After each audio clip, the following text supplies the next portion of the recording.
The church in America is going to suffer so terribly. And we laugh now, but they will come after us, and they will come after our children. They will close the net around us while we are playing soccer mom and soccer dad, while we are arguing over so many little things and mesmerized by so many trinkets. The net even now is closing around you and your children and your grandchildren, and it does not cause you to fear. You will be isolated from society, as has already happened.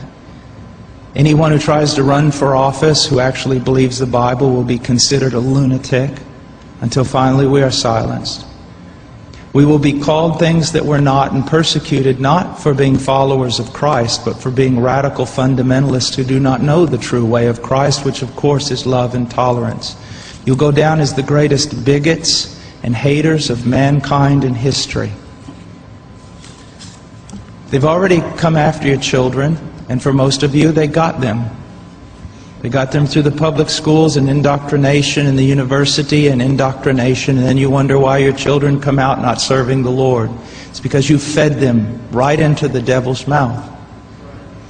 So little by little the net is closing around, and then it's not little by little. Look how fast things are going downhill just in a matter of weeks. Matter of weeks. But at the same time, know this.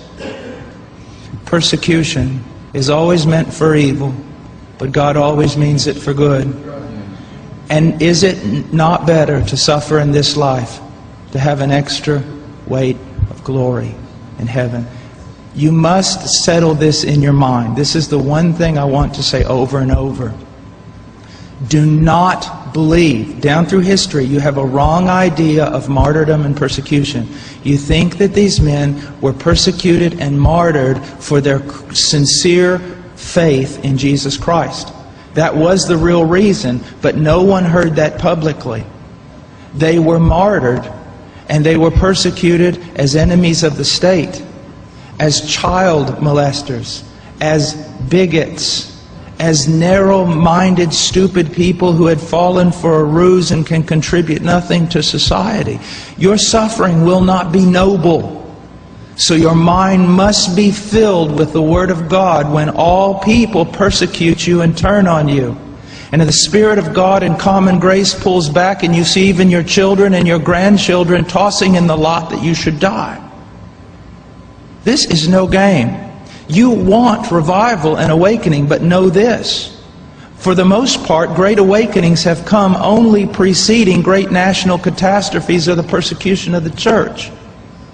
I believe God is bringing a great awakening, but I believe that He is raising up young men who are strong in trust in the providence of God to be able to wade through the hell that's going to break loose on us. And it will be on us before we even recognize it.